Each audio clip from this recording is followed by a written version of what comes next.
I say Johanna Spyri, I say Johanna Spyri. and we agree to disagree.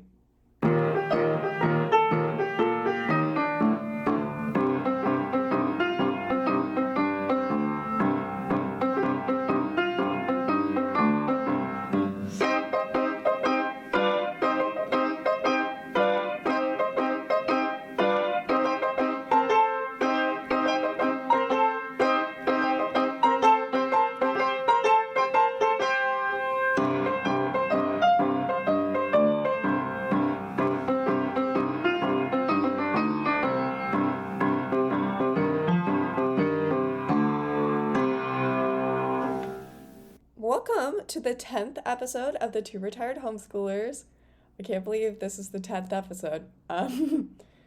Yeah, so let's start with first impressions. You said this is the 10th episode? Okay, so for the 10th time in a row, I've read this book at least 10 times. Um, when I was a little kid, like very, very little, like before I could read, my mom read it to me. And I really liked it, so I made her read it to me a lot of times. And then as soon as I learned to read, I also read it a lot of times. Um, and I haven't read it, since then, really, I don't think. So it was kind of weird. Like, it was very nostalgic to read it again, and I remembered some things very clearly, but also I like forgot half the plot twists, and so it was just a very fun reading experience. Also, like, I hadn't read it since I was a very, very young child, and so I didn't really know if it would be as good as I remembered it. We're doing this book because Dad requested it. You mean one of our many fans. One of our many fans requested it. And so we're doing it, and I was like excited to read it again, but at the same time nervous because I didn't want it to not be as good as I remembered. But fortunately, it was every bit as good as I remembered. It is quite simple, and also it has like the exact right amount of like humor in it to Mm-hmm. make it not like it. I don't know. I don't know. I don't know how I'm going to talk about it at all because I just like it and that's all there is to it. It's just a good book. Yeah, no, it's an incredible book. My first impressions are I first read this book, I think 2 or 3 years ago. I was in high school, and that was the first time I personally read it. I can't remember if someone read it to me when I was younger. That may have been the case as well. The first time I read it, I remember being very sad. Like the chapter about her being homesick and all of that, like very much affected me. And so I thought it was a sweet, good book and like very sentimental and good, but also very sad. And I just kind of wanted to get through it. The second time reading it, I agreed with myself that it was still simple and realistic and very wholesome. It was just so well done. Like I can't put into words like how good of a book this is. Yeah. Those are our first impressions. Incoherent love. It was published in 1881. It was originally published in two parts. The first one was titled Heidi, Her Years of Wandering and Learning, and the second part was titled Heidi, How She Used What She Learned. It was one of the best selling books ever written and Switzerland's best known work. So, about Johanna Spyri, very, very little is known about her. In fact, it's quite astonishing. If you get on her Wikipedia page, it's practically nothing. And the reason for that is, well, there's this quote that we have from her after some people requested she read an autobiography. She said, "The external path of my life is quite simple, and there is nothing special to be mentioned. My inner life was full of storms, but who can describe it?" So, and she was born in 1827 in Herzl, Switzerland. I don't know how to pronounce it. And she died in 1901. She wrote Heidi in 4 weeks. And she's written other works, by the way. She was actually a short story writer, primarily, I believe. But Heidi is just so well known that there's this misconception that it's the first book that she ever wrote. She spoke German. Her husband was a lawyer and died in 1884, the same year that her son died. I guess they think that her husband died because he was just so sad about his son dying. And then she dedicated the rest of her life to charity and writing. There were like 4 sequels written on Heidi from someone else. It wasn't endorsed by Spyri at all. And there's several video games that were inspired by the book. There's also 25 different TV and movie productions on it. And the 2016 movie remake of it has 100% on Rotten Tomatoes. Oh yeah, I've seen the Shirley Temple one.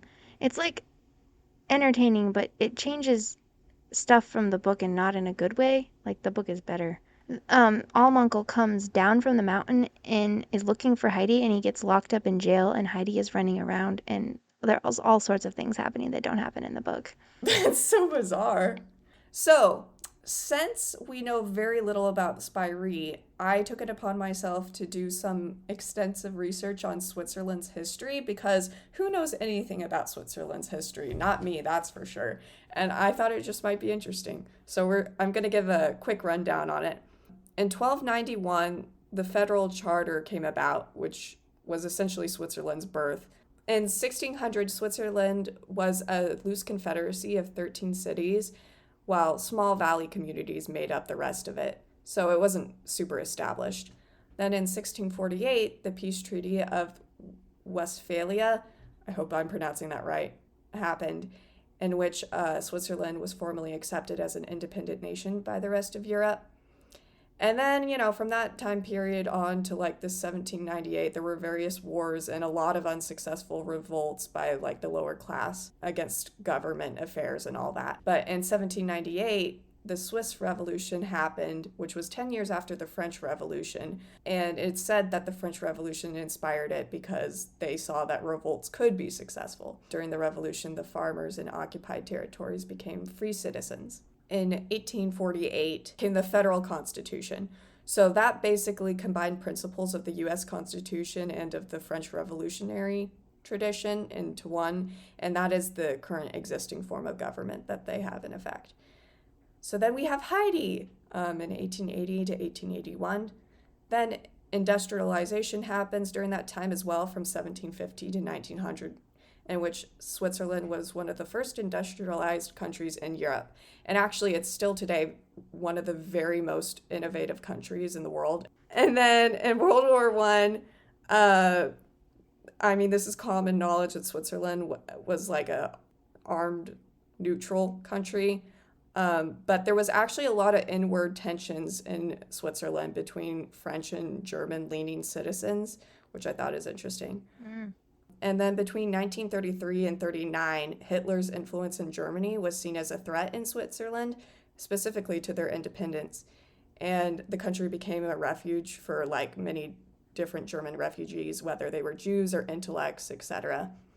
And then, of course, they were a armed neutral country from 1939 to 1945 during World War II. So just some random facts. The Red Cross was invented in Switzerland in 1863. Some other things that were invented in Switzerland were Velcro, the Swiss Army knife, white chocolate, life-saving drones, and oat milk. Nice. Yeah.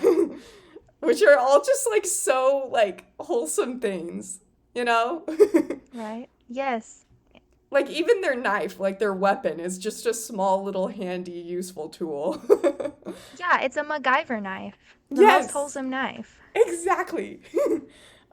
Switzerland has 7,000 lakes. It is also the European country with the most mountain peaks.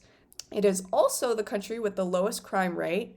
There are approximately 45 homicides a year, which is basically unheard of. And it has one of the highest rates of gun ownership as well, which is, maybe we should take that into account.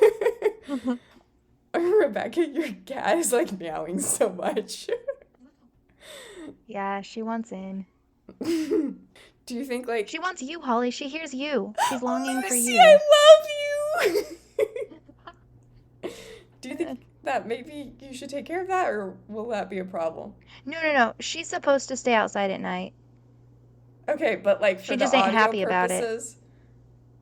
Well, what do you expect me to do? If I put her anywhere else, she'll just come back around and start meowing at my door again. Okay, I guess you will enjoy the background sound of a cat meowing, guys.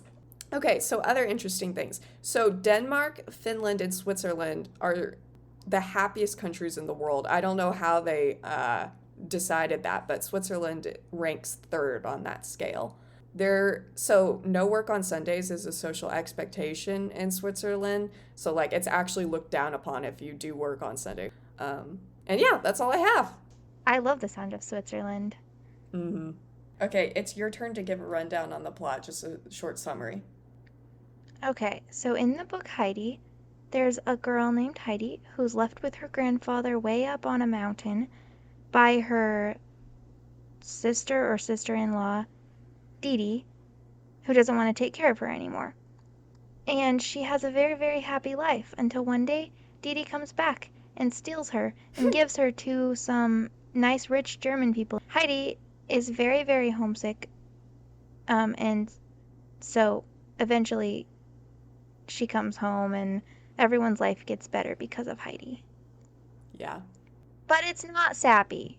I made it sound kind of sappy, but it's not. It's sentimental, but not sappy. Yeah, I think you and I use the word sentimental differently, but probably your definition of sentimental, it's sentimental. Yeah, Mackenzie describes it as sickeningly?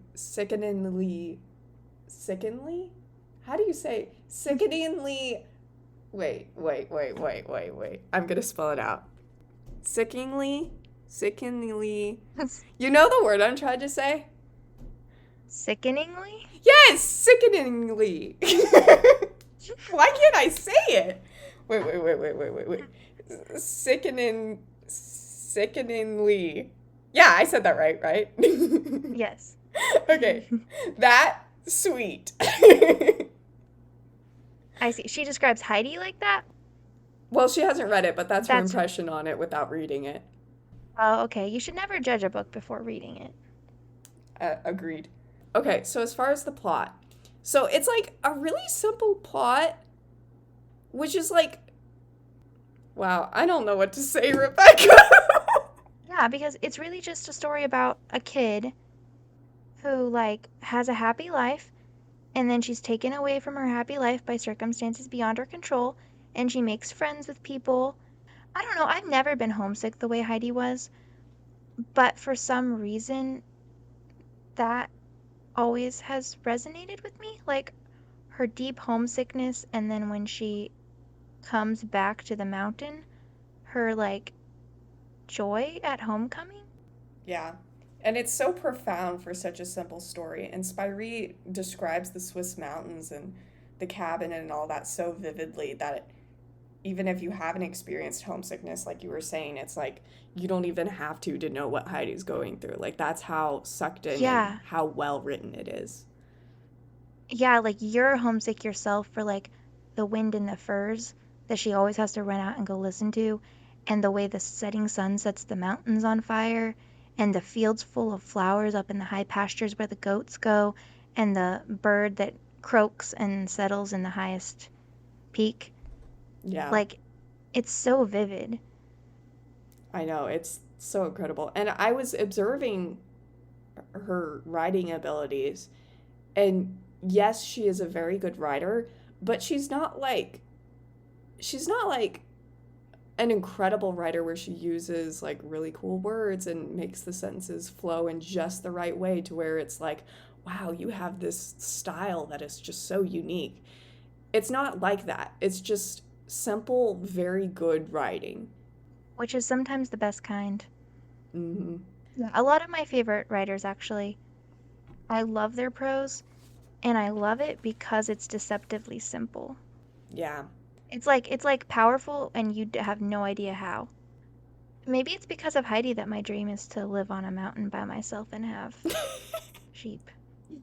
To be a hermit. Anyway, yeah.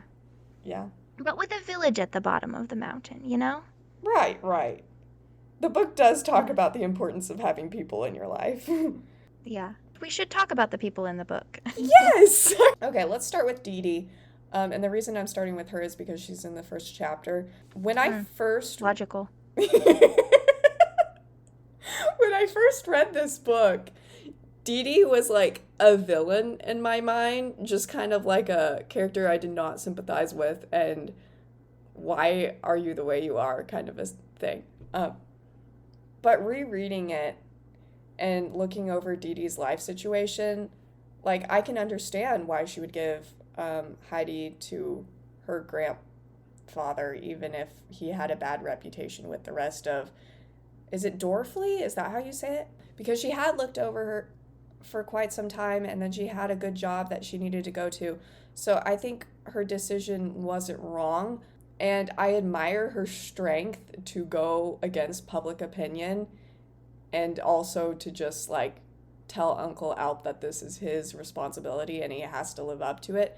Like, I admire her strength, but so basically, I agree with the decision she made, but I don't agree with how she went about it because she literally just took Heidi up and dropped her off, and she was like, well, you're now having someone living with you, Uncle Alp, and you got to deal with it, and there's nothing you could do about it, and I'm not even going to help at all with this transition. I'm leaving right now. And she also started up the mountain being late um, to like go back to her job. So it's like, wow, she really did not plan it all ahead at all, which is something that continues on because when she goes to take Heidi away, no warning, like no easing into it whatsoever. She just appears one day and takes Heidi away and doesn't. I noticed she didn't even let Heidi say goodbye to her grandfather. So, yeah, Dee Dee had some problems. Yeah. My opinion of Dee Dee is what Uncle says about her at the end of the book. He says, I have nothing to leave the child when I die, and she has no relations except one person who will always like to make what profit out of her she can. Mm-hmm. And, like, I'm not saying Dee Dee is the worst person in the world, but she's selfish. Yeah, I agree with that.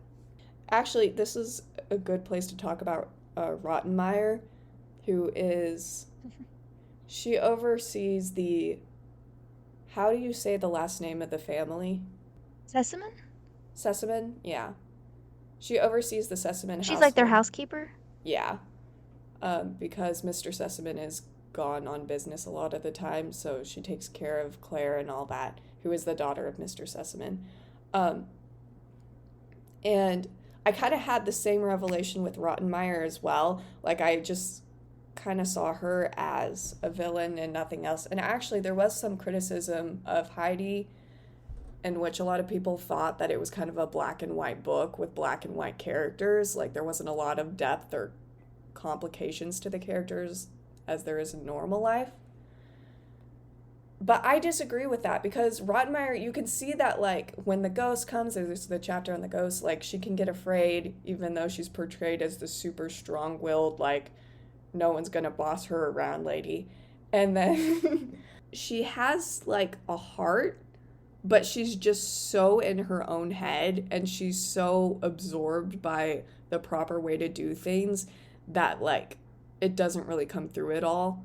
In fact, she is kind of a cruel person, but she's not like cruel in the worst sense possible. Absolutely. As a little kid, I definitely thought of her as like the worst and kind of like evil, kind of. Mm-hmm. But rereading it, she is actually, she's just one of those people who does not understand. Like, they have good intentions, but they think that their way is the right way, and they can't, like, they have a narrow mind and they can't really, like, look at it from someone else's perspective or understand someone else's perspective. And so, like, she just always thinks that what she thinks is right has to be right. And so she, like, does things not because she's trying to make Heidi miserable, but because she just does not understand what she's doing. Yeah. And yeah, and she's also a figure of comic relief a lot of the time. Like when she's like terrified of the kittens, and when she's like, "Oh, Herr Sesamin, did you?" secretly wanting to hear his horrible ghost stories, and then she's all disappointed. Yeah, Yeah. she's she's a fun character. Do you want to talk about Uncle Alp? You mean Arm Uncle?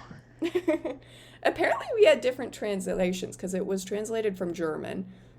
So in my Right. book, it's Uncle Alp. In my book, it's Alm Uncle, not Arm Uncle, as Holly mistakenly thought the Our first time I uncle. said it. Yeah, Almuncle, well, I just insisted that we put him on the list of characters to talk about because he's my favorite character.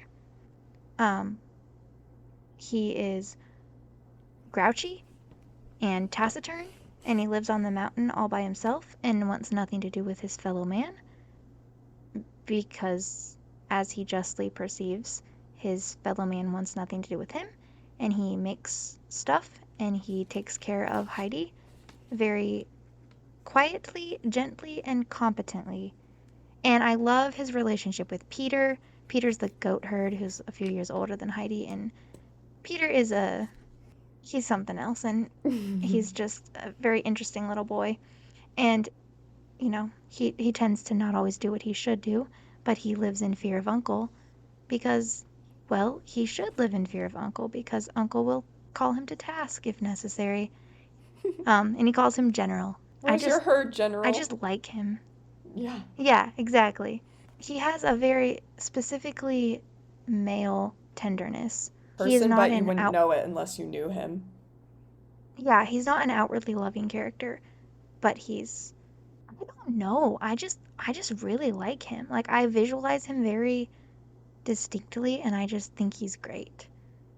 Yeah, I actually think he's a great example of a complex character because, um, so to give some context, he had a past of like drinking and squandering his money, which was very much looked down upon in, the small religious town.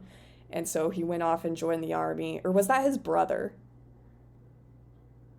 I don't remember. Yeah. In any case, he disappeared off the scene for a while and came back, and everyone very much disapproved of him. And he reacts with anger, which is interesting. I kind of think that there's some similarities between Job and Uncle Alp because, well, in Job's case, he was accused of stuff that he really was innocent of. Um, and then he stuck to his guns and was like, hey, I'm not going to like repent for stuff I didn't do. I don't believe that God brought all this suffering on me because of my sins. Which is very admirable because like it's so easy to cave to what others are saying, especially since his friends were like wise and like they said actual good stuff even if they were completely wrong.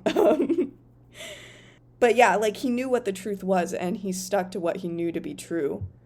And Uncle Alp, yes, he did bad things, but he was justified in his anger because people shouldn't just discredit you as a person and constantly judge you and like not welcome you into their community because you've had a past, because literally everyone's had a No, past.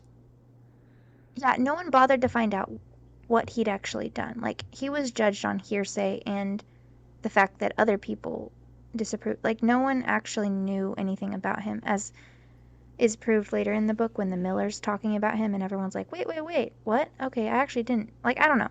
Just, Yeah. yeah. He might have done bad things, but they didn't even bother to find out what those things were. Yeah, and instead of Which, defending himself and wanting to justify himself in their eyes, he just didn't care and got angry because they were acting so foolishly. yeah, and I like him. You sympathize I with like that? that about him. Yeah. So I like the I mean, fact that he once didn't. someone has proved that their opinion doesn't matter, why do I care about their opinion anymore? Mm, But also, why can't I still be angry at the injustice of it? yeah. Yeah. I do think though that Uncle Alp was at fault in that he did go a little overboard with, like, yes, his perception of how people viewed him was correct to a degree, but it's almost like he took on this view that everyone was out to get him. And even when the pastor was like treating him with kindness, and yes, the pastor may have like also had some wrong judgments about him. Like the pastor was still a genuine person and was still like being kind, and Uncle Alp wouldn't even listen to his reasoning or anything he was saying, even though a lot of what he was saying was actually right about taking Heidi to school and whatnot, because he was just discrediting everybody. Disagree. I think he listened to the pastor, um, and I don't think he discredited the pastor as the person. I think he appreciated the pastor as a person to the extent that he was prepared to appreciate anyone. And I think he just decided that, like, it wasn't worth it. And he also thought, like, the child is happy where she is. Why would he take her from somewhere where she's happy down to a village of shallow, petty people who don't even care about the truth of someone's character? Like, from his point of view, I think the way he responded to the pastor was justified, or at least not wrong. And I also don't think he was, I don't know, I don't think he was at fault. Hmm. I think that Uncle Alp himself was showing a little bit of shallowness by just slapping the label on the whole community and being like, well, everyone's shallow and not fit to be in my company because of, you know, what they said and did to me. Because, I mean, I disagree with how the community treated Uncle Alp. But at the same time, if there's this wily wilderness man who looks crazy and is a hermit who lives on a mountain all by himself, like, yeah, people are going to talk about him, especially newcomers who don't know anything about the situation. And then because people are interested by unusual things, they're going to come up with theories. And unfortunately, that turns into gossip and hearsay and wrong conclusions and whatnot. But as we discover at the end of the book, like once he comes back to church and gets back involved in his community, people were willing to reaccept him and were willing to have their opinions overturned with proper evidence. And so it's not like they were going to think whatever they wanted to think no matter what. Sure, but like he can live up on the alm by himself if he wants to. Yeah. Okay. I think we've talked enough about Uncle Al. We still have Grandmama, Peter, Heidi, and the doctor. Why don't you start with the doctor? Oh, the doctor's my other favorite character, so that's why I insisted on putting him on the list of characters to talk about. Um, Why is he your favorite? I don't know. I like him because I don't know, he's really nice to Heidi. He's kind of a quiet person who observes and notices things and appreciates things, and I just like him. I don't have a good answer for this. I just think he's cool. Yeah. And I feel really bad for him when his daughter dies. Oh, me too. Yeah. I love how level headed the doctor is and how, when he comes to Heidi, he's open to other reasons for sickness other than physical ones. Like he asks Heidi about stuff and realizes, oh, she's depressed. And then instead of being like, oh, well, this is the reasons why you should be happy, like literally everyone else, he stands up for her and he's like, hey, she needs to go home. And then when Mr. Sesame, who is like, oh, well, we'll get her better here and then send her home. We don't want to send her home in her current condition. He's like, no, you have to do this. And he, like, even though they're good friends, he just stands his ground and is such an admirable hero, basically. I also really love his friendship with Alm Uncle. Yes, I agree. Okay, so Peter is like so funny. I love him so much. He like lacks personality, but in a way in which like it is his personality. Mm-hmm. Yes. He's never someone that I would have like as a close friend. I don't think you can be close friends with Peter. But you know, he does his job every day. He takes the goats up to the mountain, and even though he insists on that he can't read, at least, you know, he's consistent. And I just love Peter as like he's one of the elements that makes the book um funny, which makes it much better. Along with like Sebastian and John staying up to find the ghost. That's probably like my favorite funny part of the book. But other than that, all my favorite parts are Peter. Like when he thinks Herr Sesamin is the constable from Frankfurt who's going to take him away, and when he just gets really mad at the doctor for taking Heidi away from him, and so he like pantomimes all these horrible things he's going to do to the doctor, and then the doctor gives him his meal, and Peter never gets enough to eat, so he's so happy about it and feels so bad. do you want me to read it? Because I thought it was so funny. Yes. Okay. Yes. Um, okay, hold on. I underlined it. Let me find it really quick. He was just taking hold of it being the food, when he remembered how angrily he had shaken his fists at the doctor, for whom this treat had really been provided. He felt sorry about that, and it somehow held him back. So after a moment he jumped up and ran over to the place where he had stood before, stretched up his arms with hands open to show that he did not want to fight anyone anymore. Gosh, I'm so tired. And he kept them like that until he felt he had made amends. Then back he went to his feast and began to eat with a clear conscience. Yes. So Grandmama was my favorite character. She is like the most wise and sweet lady, and you could see like she's a solid Christian who has a good perception of God and like helps Heidi very much with learning about God and praying and all that. And wherever she goes, she makes everyone happy except Rottenmeier. Because Rottenmeier wants to rule the roost. And she's not controlling. Grandmama, that is. Rottenmeier is very controlling.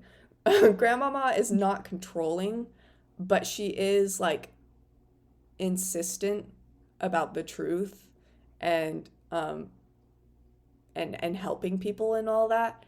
It's the perfect balance, honestly. And I love the part where she's talking to Heidi when she could see Heidi's like going through some sort of depression, and then Heidi feels like she can't tell Grandmama about the fact that she's homesick because she'll sound ungrateful, because that's what Rottenmeier said to her.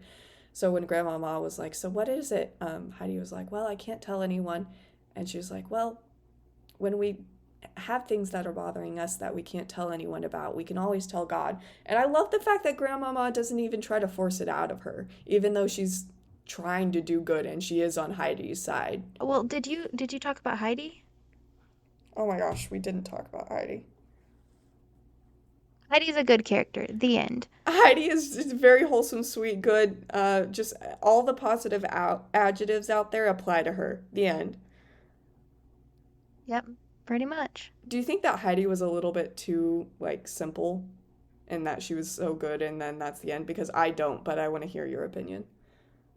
It's a good question because I can't really think of like anything really wrong with her. Um, or like, and she's so straightforward. She just takes everything at face value, which is a very childlike thing to do, is be super literal. But like, I don't know, she seems real to me. And I don't know what like wherein the difference consists when a character seems unrealistically perfect or unrealistically simple, and when a character is kind of perfect or kind of simple, but yet they seem realistic. I don't know why Heidi works, but I think she does. Yeah. It is almost magical how, like, because there's the good guy trope where it's like there's that character who's just the good person and they don't do anything wrong and then they feel fake because of it. And for some reason, Heidi doesn't feel that way. I mean, part of it is Spyri, like, depicts her weakness very well, like her fears and her childlike qualities, all of which aren't necessarily negative traits, but they are very human.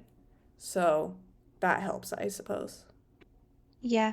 Did you think it was funny how Fraulein Fräulein Rottenmeier um was like, "Oh, Heidi, I can't pronounce that. We have to call you Adelaide." Like as a little kid, I was always like, "What like especially reading it. I wasn't even completely sure how to pronounce Adelaide, but Heidi was super easy to pronounce and it was like so backward. Yeah. Because Rottenmeier was so concerned with everything being so proper. Yeah, but like how is Adelaide easier to pronounce than Heidi? It's not. Rottenmeier just didn't want to stoop to the level in which you would pronounce such a peasant like name. I see. Heidi's a beautiful name. I love the name Heidi. So I think Heidi's journey is a good example of how one both chooses happiness, like happiness is something you can choose, but also there are external circumstances that do very much have an impact on one's happiness. Like you have to have a balanced life to an extent. Um, and so you can see Heidi's consistently making the choice to be happy. Like when she goes with Uncle Alp, she chooses to focus on the beautiful mountains. And even though her bed is made of straw, she loves like the fact that her bed is unique and it's not like any other bed she's slept in, and she loves the squishiness of it. And even though there's a crack in her wall, which most people would look at and be like, wow, this house is not well constructed. And also there's holes in the wall. Like she loves the hole because she can stare out at the stars at night. And it's like everything is so wonderful to her because she chooses to perceive it that way. Um, and part of that is the fact that she is a child and that it hasn't occurred to her to think any other way. But I think I think adults can be just the same way if they actually put some effort into it. Oh, I But absolutely believe happiness is a choice. Like, it's not always, I guess it's kind of like there's a spectrum of happiness available to you, and the center of that spectrum shifts depending on your circumstances, but you can always choose to go to the high end of that spectrum. It takes mental discipline. well, and actually, I think it's largely due to the fact that she doesn't go into life with all these expectations. Like people, and I talk about this with success, there's this standard definition of what people consider success to be, right? So, like, you get a significant other, you get a career, you make a lot of money, like, all these different things of what people define success as. Now, in order to have a balanced lifestyle, yes, you need to have stuff like money. You need to have a family of some sort or a community that will stand in for a family of sorts. Like, you need things to have balance in your life. But at the same time, if you don't go into life with all these preconceived notions and all these expectations that most people have, like life can be kind of anything you make of it, honestly. And it can be very surprising. I feel like most people aren't surprised by life, but Heidi is continually surprised by life Yeah, that's a good point. because, And yeah. actually, another thing I was wondering about, and I've asked myself this question a lot for the past year or so, is do people even like want to be happy? Because like truly miserable people, I mean, and there are a lot because people like they think they want to be happy, but it's like in a situation where you could choose to be happy and a lot of people would make that choice. I feel like people find comfort in their misery and they feel like if they are sad, like Rottenmeier's a good example of this. It's just she's so consistently isn't happy that it's like she doesn't know how to be any different. And it's like she doesn't even go out of her way to see if she can be any different. Yeah. This is a little different, but like being sad is more romantic. Yes, So yes, like, I agree. yeah, it's kind of just almost mundane to be happy, and so depending on your mindset, you might prefer to be sad, which is super not healthy, I think. Yeah, I think that as like a child who not was sad, I was always a happy child, but like definitely had that romantic impulse, like, and wanted my life to be more romantic. And if I'd had something to be truly sad about, I might very well have, let it over absorb you. yeah, kind of wallowed in it because of how romantic it all was to have a Yeah. sorrow. You know what I mean? Yeah, I do know what you mean. It's So I think there's that impulse in people. and I think people just default to sadness. Unfortunately, that just seems to be the human condition. Like our brains are trained to look at the problem. But in order to be happy, you have to put effort into being happy. You have to like monitor your thoughts to some degree, consistently make that choice to a fact to the point that it becomes a habit. Um, and so if people just kind of want comfort and a low effort life, they're going to default to I don't want to say sadness or misery particularly, but I guess unhappiness is a good way to put it. Discontentment? Discontentment, unhappiness, yeah. And then as far as suffering, and this is why I love Grandmama so much, is she had such a good perspective. And it's such a simple thing to say, but God really does care about our struggles and he does want to help us. And I think as Christians, it's like once you get to a certain point, you just kind of forget, oh yeah, God like will help me. Like it's almost like Christians tend to get to a certain point in their journey where they're just like, oh, he might help me, but I really need to be prepared with the potential of him not helping me. And therefore, what should I do to prepare myself for this? And it's like they kind of lose faith and they don't even know it because they just like feel like they need to Do you know what I'm saying? Where Yeah, whereas they like trust God but buy life insurance, as it were. yes, yes. Whereas grandmama is like, no, like God will help you. Just pray to him. And it might not happen immediately, but if it doesn't happen immediately, that's just because he has something better in mind for you. Oh yes, Holly, like it's a very simple concept, but it was so profound to me as a tiny child. Like this book was what made me understand that like God does listen to you and he does answer you. Sometimes his answer is yes, sometimes his answer is no, sometimes his answer is wait, but he does listen to you. Like I don't think if someone had like explained that concept logically to me, it would have really sunk in the way it did from reading this book. But Mm-hmm. literally from being read this book as a child, I have always had that mindset, and I think it's a good mindset to have. Yeah, yeah. And it is interesting to see how, like, Heidi, even though she is a very naturally happy child, and even when she's like miserable and isn't eating and losing weight and is super pale and doesn't have energy and just cries all night, like, even when she's going through that, she's still looking at the good in her life, but it's like she's lost the passion and like the ability to really gain joy from that because the depression is so bad. So that's why Hmm. it's like so sad. But it also goes to show like, yes, misery is a thing that every human is going to face, but it will only be a season. It's not going to be your whole life. Yeah, it it never feels like nothing that's bad ever feels like it's gonna be temporary. That's Like it's true. always very all encompassing.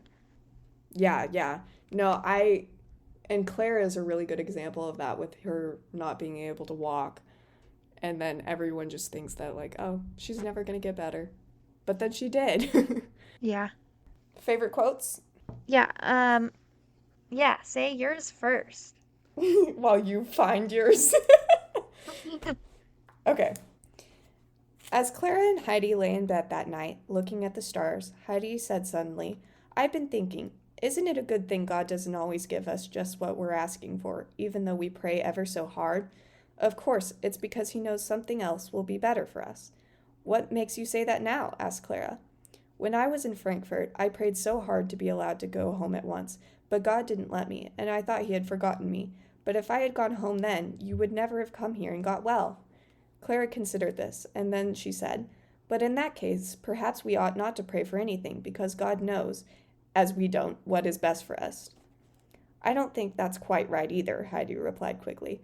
We ought to pray to Him every day to show our trust, and that we know that everything comes from God. If we forget Him, then sometimes He lets us go our own way, and then things go very wrong with us. Your grandmama told me that, and everything turned out as she said it would. When later Heidi was sitting on her high stool before her milk bowl, with her grandfather beside her, she repeated her question. Why does the great bird go on croaking and screaming down at us, grandfather? He is mocking at the people who live down below in the villages, because they all go huddling and gossiping together, and encourage one another in evil talking and deeds. He calls out, If you would separate, and each go your own way, and come up here, and live on a height as I do, it would be better for you. There was almost a wildness in the old man's voice as he spoke, so that Heidi seemed to hear the croaking of the bird again, even more distinctly. Hmm. Yes, mine is not as profound and Christian as yours, but, like, I like it. No, I wasn't saying. I think yours is just as good. Well, actually, no, I do think mine is slightly better, but I do like yours a lot.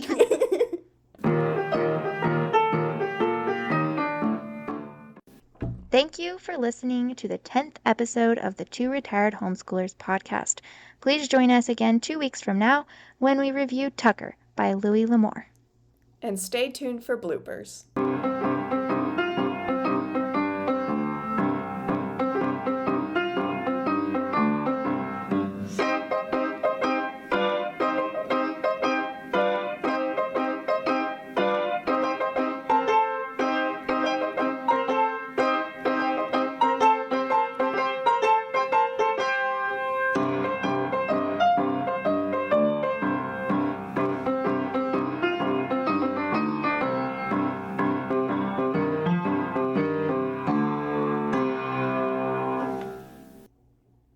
Okay. Okay. Do you want to move on to happiness versus suffering? I mean, we better.